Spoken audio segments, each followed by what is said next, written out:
தாய் தமிழ் உறவுகளுக்கு வணக்கம். சென்னை மேயர் பிரியா ராஜினாமா செய்கின்றார்.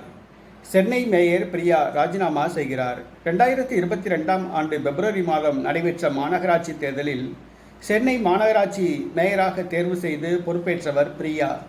சென்னை மாநகராட்சி தாழ்த்தப்பட்ட சமூகத்து பெண்களுக்காக ஒதுக்கப்பட்ட தொகுதியாகும். உதயநிதி ஸ்டாலின் அவர்களுக்கு மிகவும் நெருக்கமாக இருந்த பிரியா சென்னை மாநகராட்சி மேயராக தேர்வு செய்யப்பட்டார். அனைவருக்கும் ஆச்சரியம் அளித்தது. இளம் வயதில் ஒரு தாழ்த்தப்பட்ட சமூகத்தை சார்ந்த ஒரு பெண் மாநகராட்சி மேயராக தேர்வு செய்தது அனைவருக்கும் ஆச்சரியத்தை அளித்தது. ஆனால் மேயராக தேர்வு செய்யப்பட்ட பின்பு அவர் தன்னிச்சையாக செயல்படுகிறார் என்ற குற்றச்சாட்டு எழுந்துள்ளது.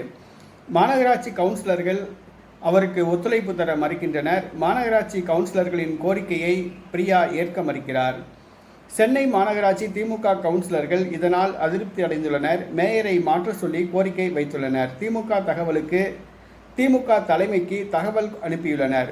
சென்னை மாநகராட்சி மேயரை மாற்ற வேண்டும் என்று ஒற்றை காலில் நிற்கின்றனர். ஆகவே திமுக தலைமை சென்னை மாநகராட்சி மேயர் பிரியாவை ராஜினாமா செய்யும்படி கூறியுள்ளதாக கூறப்படுகிறது. விரைவில் சென்னை மாநகராட்சி மேயர் பிரியா தன்னுடைய ராஜினாமா கடிதத்தை அளிப்பார் என்று கூறப்படுகிறது. இது அரசியல் வட்டாரத்தில் பரபரப்பை ஏற்படுத்தியுள்ளது.